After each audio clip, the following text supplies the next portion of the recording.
그 비디오 좋으네요. 예, 참 제가 올 때마다 느끼지만 참 여러분 아름다운 교회를 다니고 계십니다. 아멘이세요? 네. 자꾸만 저는 목사님이 이 말할 때는 불만이 있어. 작은 교회지만 뭐가 작아요? 작지 않아요, 여러분. 여러분 충분히 큰 교회예요. 우리는 충분히 크다. 다 같이 시작. 네, 더 커지면 좋지만 우리 충분히 커요. 네, 여러분 오래간만에 뵙습니다. 반갑습니다.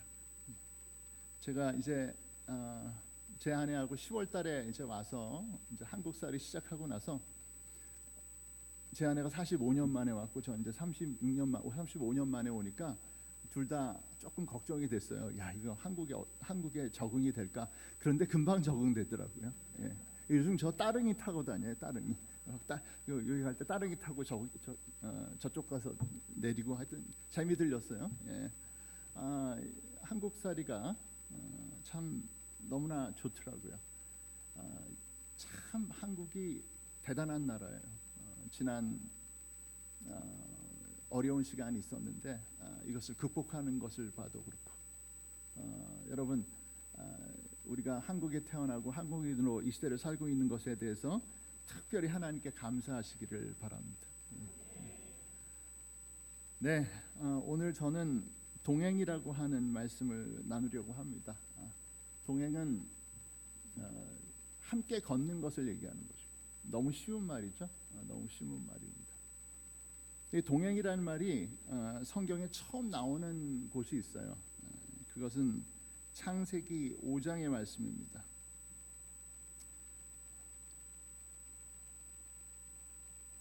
에녹은 65세에 무드셀라를 낳았고 무드셀라를 낳은 후 300년을 하나님과 동행하며 자녀들을 낳았으며 그는 365세를 살았더라. 처음으로 이 동행이라는 말이 쓰여진 게 바로 이 에녹이라고 하는 사람입니다. 그런데 이 에녹에 대해서는 성경이 다른 말씀을 안 하세요. 무슨 다른 말씀 안 하시고 그저 그가 한 일은 무엇입니까? 애를 낳은 겁니다. 자녀를 낳았다. 무드셀라를 낳고 300년을 하나님과 동행하며 자녀를 낳았다라고 이야기를 합니다. 그리고 나서 24절에서는 에녹이 하나님과 동행하더니 하나님이 그를 데려가심으로 세상에 있지 아니하였더라. 에녹이라고 하는 사람에 대해서 유대인들이 갖는 그 신비함이 있습니다. 성경 전체를 통해서 죽지 않고 하늘로 올라간 사람들이 있어요. 딱 예수님 빼고 두 사람이에요. 누구죠? 에녹 그리고 엘리야입니다. 그래서 에녹과 엘리야는 유대 신앙에서 자주 등장해요. 기도문으로 등장하고 이야기로 등장하고 예언으로 등장합니다. 특히 에녹은 첫 번째로 하나님께 들려 올라가서 천국을 봤다라는 거예요. 사실 에녹이 쓴 게 아닌데 그래서 에녹서라든지 에녹에 대한 기록을 통해서 이 천국에 대한 이야기들을 많이 합니다. 아마 이것은 상상일 거예요. 상상일 겁니다. 에녹서라고 해서 에녹이 이 땅에 와서 또는 천국에서 쓴 책을 우리한테 던져주거나 이 땅에 다시 와서 쓴 건 아닐지 모르겠지만 사람들이 이토록 에녹을 귀중한 사람으로 여기는 이유는 바로 성경 첫 번째로 하나님과 동행한 사람이라는 이 엄청난 명칭을 주었기 때문입니다. 하나님과 동행하는 게 뭐냐? 이게 이제 참 재미있는 질문이에요. 하나님과 우리가 동행이 되나요? 보폭이 맞나요? 하루살이와 우리가 친구가 될 수 있나요? 하루를 살고 없어지는 곤충과 우리가 친구가 되려고 하면 말이 안 되죠. 하나님과 우리가 동행한다라고 하는 것은 말은 굉장히 좋은데 이게 뭔지 도무지 우리가 이해하기 어렵습니다. 하나님과의 동행에 대해서 성경이 말씀하시는 것 그리고 성경에 하나님과 동행한 사람들이 보여주는 것은 무엇보다도 첫 번째는 하나님의 말씀과의 동행입니다. 보이지 않는 하나님, 만질 수 없는 하나님, 우리 같은 육체를 갖고 있지 않은 하나님과 우리는 동행할 수 없습니다. 근데 그분이 우리에게 말씀하셨기 때문에 그 말씀을 기억하는 것, 그것을 기억한 말씀을 묵상하고 또 순종하고 또 다음 세대에 가르치는 것, 이것이 유대인들에게는 하나님과의 동행의 첫 번째 가장 중요한 주제입니다. 히브리어로 이것을 할라카라고 그래요. 할라카. 하나님과의 동행을 얘기하는 건데, 그게 할라카라고 하면 유대인들은 어떻게 이해하냐면 하나님과의 동행이라고 이야기하지만 그것은 하나님이 말씀하신 모든 말씀, 모든 법, 모든 규칙과 동행하는 것, 그게 바로 할라카라고 이야기를 합니다. 그런데 하나님의 말씀과의 동행이라고 이렇게 얘기하고 나서 이 동행이 갖는 더 중요한 의미가 있습니다. 하나님은 보이지 않는 하나님이시기 때문에 하나님은 절대로 우리 각 개인이 하나님과 그저 동행할 수 있는 삶을 살 수 있다라고 말씀하시지 않습니다. 우리가 하나님의 말씀과 동행하기 위해서는 하나님의 말씀과 동행하는 공동체가 필요합니다. 가족이 필요하고요, 모임이 필요하고요, 그리고 함께 걸어가는 사람들이 필요합니다. 저는 제 아무리 믿음이 있다고 할지라도 혼자서 신앙생활을 하는 분들은 하나님께서 기뻐하시는 믿음이 있다라고 생각하지 않습니다. 좋은 믿음, 하나님께서 기뻐하시는 믿음은 같이 걸어가는 믿음입니다. 제가 맨 처음에 동원교회가 아름다운 교회다라고 말씀드린 것은 그런 이유에서예요. 사실 교회라고 하는 곳은 오늘날 인기가 없습니다. 왜냐하면 교회는 영어로 그렇게 productive하지 않아요. 생산적이지 않습니다. 여러분, 모든 것이 생산적이려면요, 나하고 비슷한 사람들이 모여야 돼요. 내 또래가 모여야 되고, 그리고 나하고 비슷한 기질을 갖고 있는 사람, 또는 나하고 비슷한 정치적인 그러한 특징을 가진 사람들, 이런 사람들이 모여야 힘이 나는 거예요. 뭐가 빨리빨리 돌아가는 겁니다. 근데 교회는 안 그렇습니다. 교회는 모든 세대가 함께 있습니다. 우리 동원교회를 보십시오. 연로하셔서 예배에 참석하지 못하는 교우들도 계시고, 이제 태어난 지 얼마 안 된 아이들까지 모든 세대가 있습니다. 이러한 교회 공동체는 오늘 21세기 2025년을 살아가는데 별로 그다지 도움이 되지 않습니다. 그래서 많은 젊은이들은, 제가 젊었을 때만 해도 교회에 나와서 교회를 섬기고 그리고 교회에 여러 가지 꾸준히 일을 하는 것을 즐겨 했지만, 요즘은 그것을 무료 봉사라고 생각하고 좋아하지 않습니다. 그 시간에 차라리 아르바이트하면 돈을 벌고요, 그 시간에 공부를 하면 자격증 하나를 더 딸 수 있는데, 교회 가서 내가 왜 나하고 상관없는 사람들을 위해서 내가 애를 써야 돼? 라고 요즘 젊은이들은 많이 생각합니다. 일리 있는 얘기예요. 틀린 얘기 아닙니다. 하지만 여러분, 교회가 아름다운 것은 바로 그 이유 때문입니다. 이 세상의 눈에는 전혀 생산적이지 않은 그런 공동체이기 때문에 그래요. 저 사람과 내가 같이 가는 게 무슨 의미가 있습니까? 아직 직장을 구하지 못한 저 청년을 위해서 내가 저 청년을 섬겨주는 게 뭐 그다지 나한테 도움이 될까요? 제대로 교회도 나오지 못하시는 연로하신 성도를 위해서 우리가 기도하고 섬기는 것이 무엇이 중요할까요? 80년대 제가 대학을 다녔습니다. 그때 데모를 많이 했어요. 저도 조금 했습니다. 많이 하지 않았어요. 그래서 제가 다니던 대학이 그 정문까지가 굉장히 길었는데, 정문까지 스크럼을 짜고 선배들하고 같이 쭉 나갔다가 이제 어떻게 합니까? 그러면 전투 경찰이 뭐를 터뜨려요? 최루탄을 터뜨리죠. 거기까지만 해도 좋은데, 때때로 이 파란 청 카바를 입은 그 체포조, 백골단이라고 불리는 체포조들이 때로 학생들을 체포하기 위해서 교문 안으로 들어올 때가 있어요. 그러면 그때부터 어떻게 해야 됩니까? 도망가야죠. 열심히 뛰어가야 돼요. 그런데 같이 왔던 학생들 중에 달리기를 잘 못한다든지 또 넘어지는 애들이 있어요. 한 번은 같이 갔다가 제 동료 여학생 하나가 쓰러졌어요. 머리에선 갑자기 무슨 생각이 들었습니까? 쟤를 일으켜줘야지. 근데 제 몸은 벌써 저 100m 앞에 가 있더라고요. 아니 농담이 아니에요. 저 일으켜 세워주려고 그랬어요. 근데 제 몸이 그냥 달려가는 거예요. 달리기 못하고 쓰러진 사람과 같이 걸어가는 것, 그것도 절체절명의 순간에, 잡힐 수도 있는 순간에 동행하는 것은 정말 어려운 것입니다.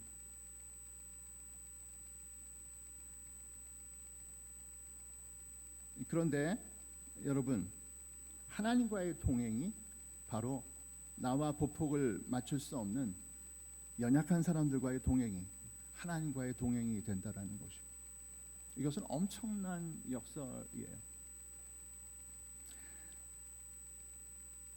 오늘 우리가 마가복음의 말씀을 읽었습니다. 2장의 말씀을 읽었습니다. 마가복음은 예수님께서 병자를 고치시고 귀신을 쫓아내신 이야기가 많이 나옵니다. 병든 사람의 믿음을 보시고 고쳐주시고, 불쌍히 여기시고 고쳐주시고, 예수님은 여러 가지 이유를 들어서 수많은 기적들을 행하셨습니다. 그런데 오늘 우리가 읽은 이 마가복음 말씀이 다른 치유의 말씀과 다른 부분은 딱 이 지점이에요. 한 중풍병 환자를 4사람이 예수께 메고 나왔을 때 예수께서는 그들의 믿음을 보시고 라고 하는 말씀을 합니다. 그들의 믿음을 보시고. 중풍병 환자는 절대로 혼자 예수께로 나올 수 없는 사람입니다. 가고 싶어도 걸을 수가 없고 움직일 수가 없기 때문에 갈 수가 없어요. 그래서 이 4명의 친구들은 이 환자를 예수님이 계신 이 가버나움에, 예수님이 계셨던 집, 베드로의 집입니다. 그 집으로 모셔 데리고 가기로 한 거죠. 사람들이 모여 있었기 때문에 갈 수가 없고, 그리고 수많은 환자들이 이미 와 있었기 때문에 이 움직일 수 없는 중풍병자가 예수께로 간다는 것은 쉽지 않은 일이었어요. 그러나 그들은 지붕을 뚫고 그 환자를 내려보냅니다. 베드로의 집을 망가뜨리는 거예요. 그러나 예수께서는 그들의 그 행위를 믿음으로 보셨다라는 거죠. 믿음으로 보셨다는 거예요. 여러분, 저와 여러분의 믿음이 뭘까요? 우리가 성경을 많이 읽고 교회 생활을 열심히 하고 직분을 받고 또 봉사하고 뭐 여러 가지들이 우리의 믿음을 보여주는 지표가 될 수 있습니다. 장차 우리가 하나님 앞에 섰을 때 착하고 충성된 종아라고 하는 칭찬을 받는 저와 여러분이 되었으면 좋겠습니다. 그런데 이 믿음에 대해서 우리가 오해하지 말아야 되는 것은, 믿음은 절대로 우리 스스로 매길 수 있는 점수가 아니라는 사실. 이쯤 했으면 내가 믿음이 있는 사람이겠지. 성경을 이 정도 배우고 내가 이 정도 교회 생활을 했으면 나는 믿음이 있겠지. 예수님께서 말씀하신 말씀들은 이러한 기대에 대해서 엄청난 실망을 줍니다. 마태복음 25장에 예수님께서 고난의 길을 가시기 전에 마지막으로 주었던 그 말씀, 양과 염소의 말씀에서 양에 속한 사람도 염소에 속한 사람도 당황하고, 그리고 예수님을 이해하지 못합니다. 오른편에 있었던 사람, 예수님께 칭찬받았던 사람들은 이렇게 얘기하죠. 그때의 임금이 그 오른편에 있는 자들에게 이르시되, 내 아버지께 복받을 자들이여, 나와 창세로부터 너희를 위하여 예비된 나라를 상속받으라. 내가 줄일 때에 너희가 먹을 것을 주었고, 목마를 때에 마시게 하였고, 나그네 되었을 때에 영접하였고, 헐벗었을 때에 옷을 입혔고, 병들었을 때에 돌보았고, 옥에 갇혔을 때에 와서 보았느니라. 이에 의인들이 대답하여 이르되, 주여, 우리가 어느 때 주께서 줄이신 것을 보고 음식을 대접하였으며 목마르신 것을 보고 마시게 하였나이까? 어느 때 나그네 되신 것을 보고 영접하였으며 헐벗으신 것을 보고 옷 입혔나이까? 어느 때 병드신 것이나 옥에 갇히신 것을 보고 가서 배웠나이까 하리니 임금이 대답하여 이르시되 내가 진실로 너에게 이르노니 너희가 여기 내 형제 중에 지극히 작은 자 하나에게 한 것이 곧 내게 한 것이니라 하시고,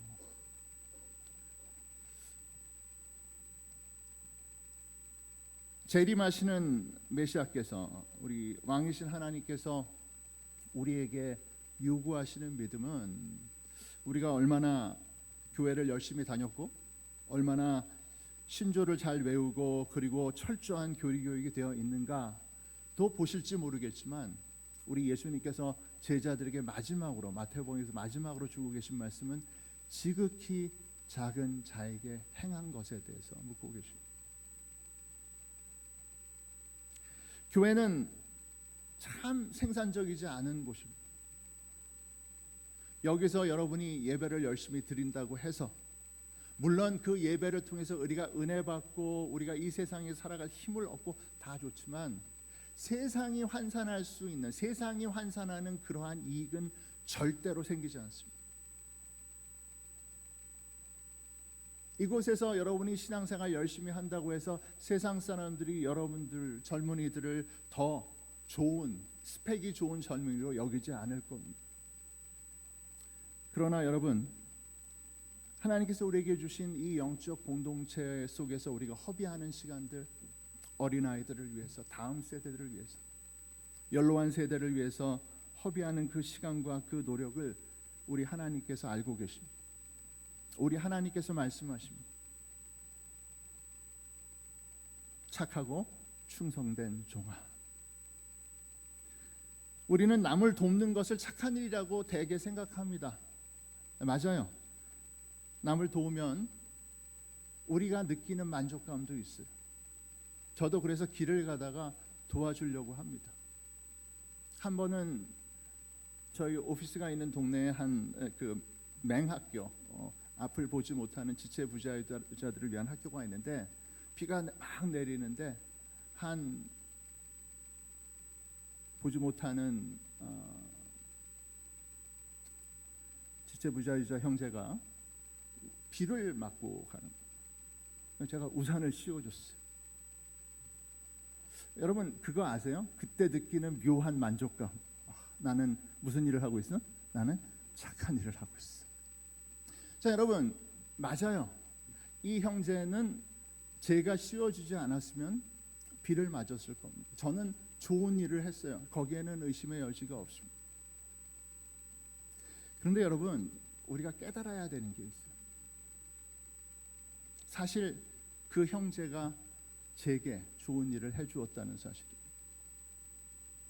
오늘 이 4명의 친구들은 병자를 데리고 희망이 없고 절망 속에 있는 이 중풍병 환자를 예수께로 데려가서 기적적인 치유를 받았습니다.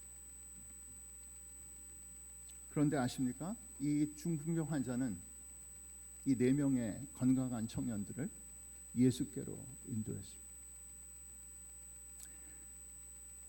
우리가 생각할 때 가장 생산적이지 않아 보이고 남들이 주목해 보이지 않는 그 일이 막상 나를, 여러분을, 우리를 예수께로 인도하고 있다라는 것입니다. 교회 공동체가 갖고 있는 아름다움은 이것입니다.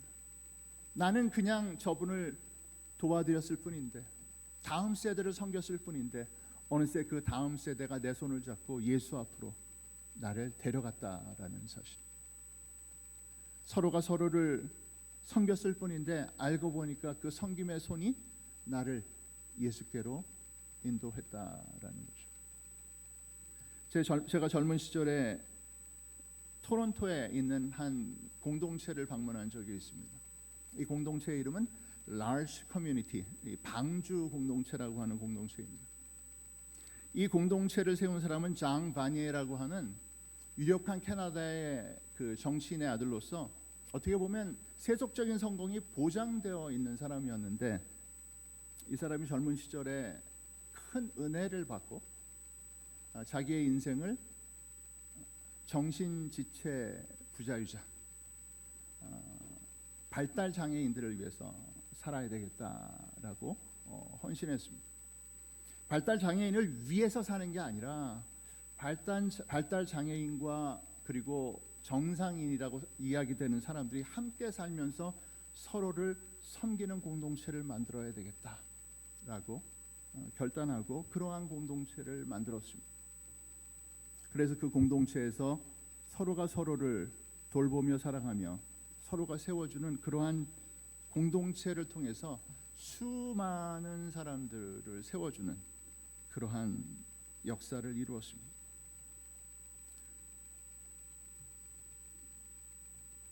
이 사람이 쓴 책이 있어요. Becoming Human이라고 하는 책입니다. 인간 되기라고 하는 책인데 이 책에서 이 사람이 얘기하는 게 있습니다. 진짜 인간다운 세계는 무엇일까? 아름다운 세계는 무엇일까? 그것은 똑똑하고 잘나고 아름다운 사람들이 많은 사회가 아니라 그 사회에 가장 연약한 사람과 그 사회에 건강한 사람이 함께 걸어가는 공동체이다 라고 이야기합니다. 성도 여러분, 아시는 분은 아시겠지만 제 아내가 지금 암투병을 시작했습니다. 유방암이 퍼졌어요. 그래서 지금 아산병원에서 항암을 시작을 했습니다. 그래서 저의 많은 계획이 바뀌었습니다. 이것도 하고 저것도 하고 해야 될 게 많은데 그렇게 할 수 없게 되었습니다. 제 아내의 건강과 회복을 위해서 저희 두 딸이 이제 한국에 들어왔고 또 한 명, 둘째 딸은 학교를 휴학하고 들어오게 됩니다. 모든 가족이 그렇듯이 가족이 아프게 되면 가족이 나서서 돌봐야 되는 거죠. 그러나 저는 오늘 말씀을 묵상하면서 이 생각을 하게 됩니다. 제가 주의 일을 덜하게 된 것이 아니라 바로 이 함께 동행하는 시간을 통해서 우리 예수님을 만나게 될 것이다. 더욱 가까이, 더욱 진하게 만나게 될 것이다.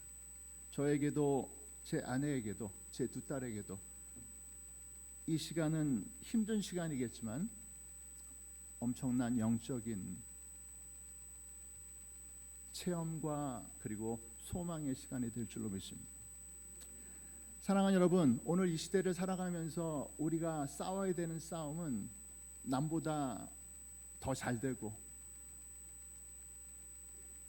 더 좋은 직장을 잡고 이 세상에 더 성공하는 것, 이 세상이 싸우는 그 싸움이 아니라 바로 오늘 우리 주님께서 우리에게 맡기신 동행의 싸움입니다.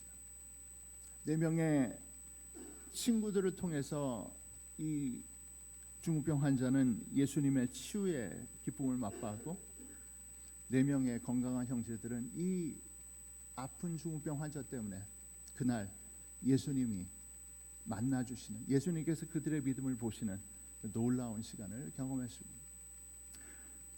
동원교회의 미래가 어떻게 될까? 다음 세대는 어떻게 될까? 그것은 하나님께서 아십니다. 그러나 여러분, 가장 중요한 것, 오늘 여기에 있는 분들, 어린아이로부터 연로하신 어른까지 포기하지 말고 함께 동행하는 그러한 영적 공동체로 주님 앞에 가게 되시기를 주의 이름으로 축복합니다. 제 아내가 건강할 때 저는 우리 목사님께서 저를 불러주시면 우리 권사님들 피정 마실 가실 때 껴가지고 같이 가서 아주 좋은 것을 많이 갔습니다. 얼마나 기뻤는지 몰라요. 우리 목사님께서 진심으로 우리 권사님들과의 시간 그리고 성도들과의 시간을 즐기는 것을 보면서 참 동원교회는 좋은 목사님을 목회자로 두었다.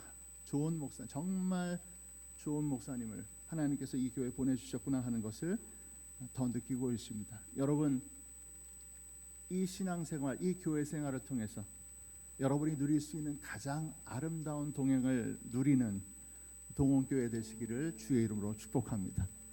그래서 우리 장차 주님 앞에서 참으로 칭찬받는, 인정받는 우리 주 예수님의 더 좋은 제자들 되시기를 주의 이름으로 축복합니다. 다 같이 기도합시다.